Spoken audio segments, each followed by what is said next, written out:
So there's a variety of angels that have a variety of different roles with a variety of different abilities. So these are all angels, but it's actually the lowest level of angels that's actually called angels.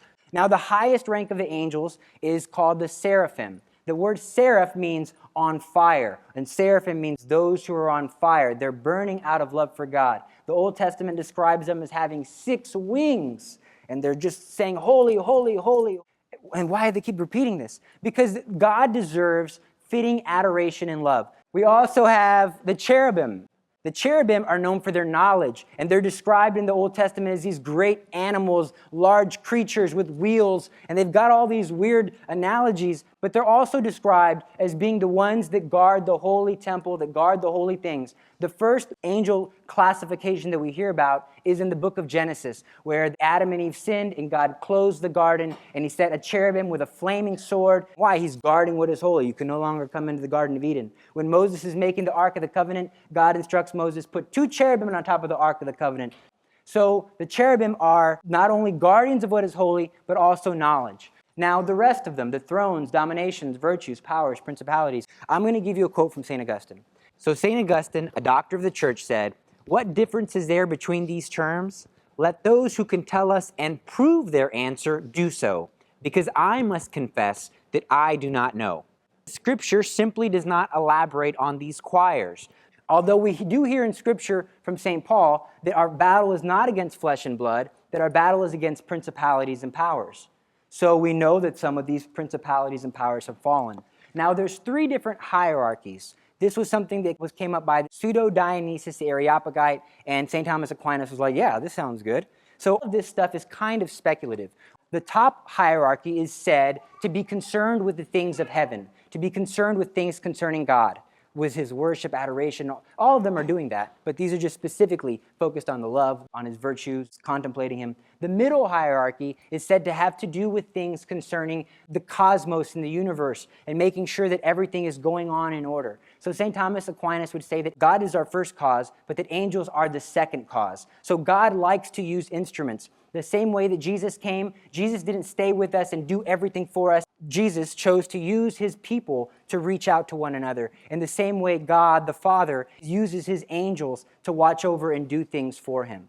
And so the middle hierarchy has to do with the universe, keeping creation in order, kind of like guardians of the galaxy. And that the lower hierarchy is concerned with the life and the dealings of men. So archangels, this is the one we all know. Today is the feast of the archangels. Wow, I love St. Michael. I love St. Raphael. My name is Gabriel. Now their names, they're the only ones in Scripture, the only names we have of angels. And their names, they mean something. So every name that God gave us in Scripture of an angel has to actually do with their message and their mission. Michael, what does that mean? That means, who is like unto God? We'll talk about that story in a moment where Satan fell and he says, I will not serve. I want to be like God. And he says, who is like unto God? And then they get down here. Okay, right?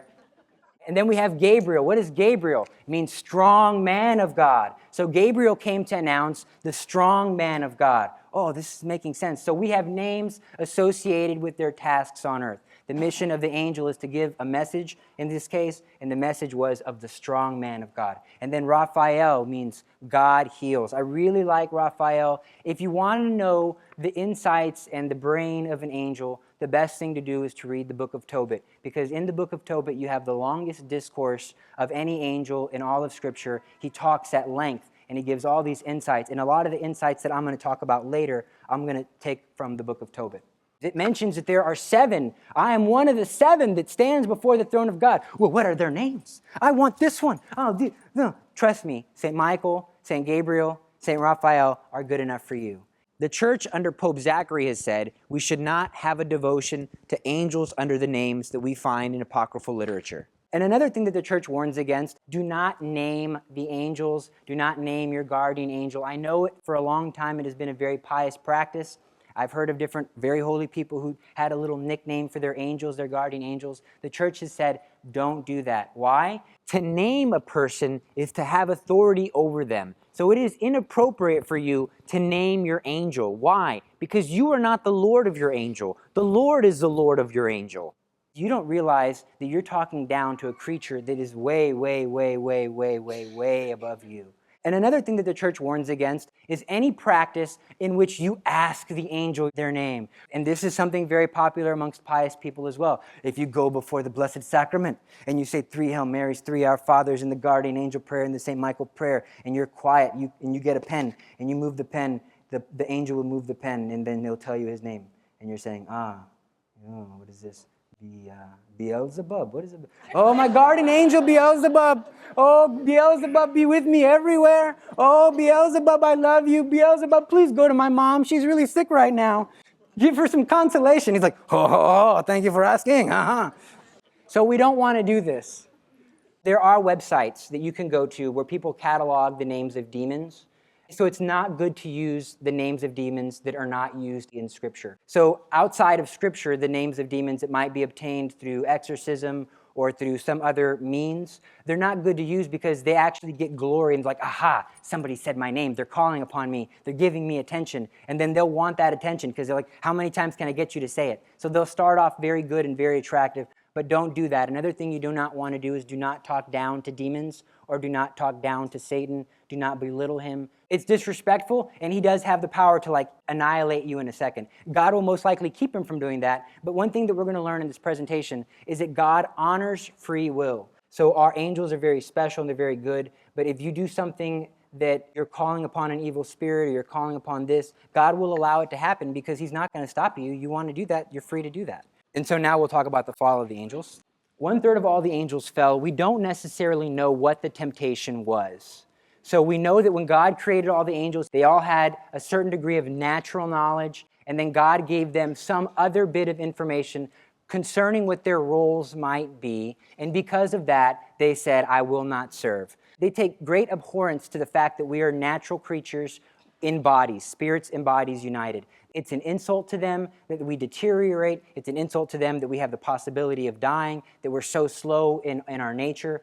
And so one of the ways that they tempt us will be primarily through the body. They'll tempt you to lust, they'll tempt you to anger, they'll tempt you to gluttony. But angels aren't capable of committing lust. Angels aren't capable of committing gluttony. Why? Because they don't have physical bodies. The only sins that angels are capable of, they're only capable of the sins of pride and envy, because these are spiritual sins. We say that pride is the worst of them all. Well, because that added true to saying, I will not serve, I don't want to do God's will. So there are a couple of theories, and we'll talk about these couple of theories, as to why the angels fell. What could it have been?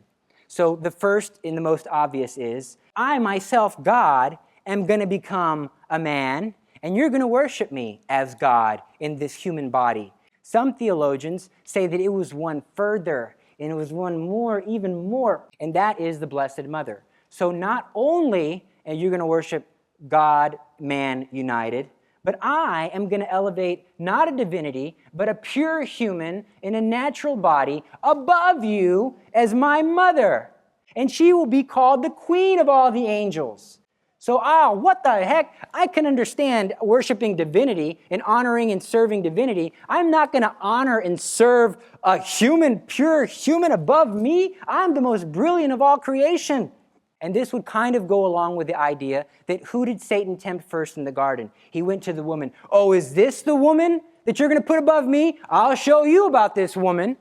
So that's a possibility there. But we know for a fact that Satan hates Mary, even if that's not the case, because of the incarnation. Everything was going smoothly until she said yes, because once Jesus came on the scene, it was over. He's not going to fail. He's God. He's going to get his agenda completed, whether Satan likes it or not. So there are 3 instances of the angels. The first instance is their creation. The second instance was their probation. So they were given a certain knowledge. They didn't have to say, well, let me see. All eternity? Well, I don't know. There's fire? Oh, I don't know about that. They didn't have to think about it. They knew exactly what the circumstances were, and some said, no thanks. And then Michael said, who is like unto God? And they were cast into hell. So that was their test. So our probation is our entire life. I have my entire life, I don't know when I'm going to die, but to make my choice. And only after I die is my choice final. Well, the angels don't need a lifetime to figure it out. Angels knew it instantaneously, and so they made their choice. They can't go back on it.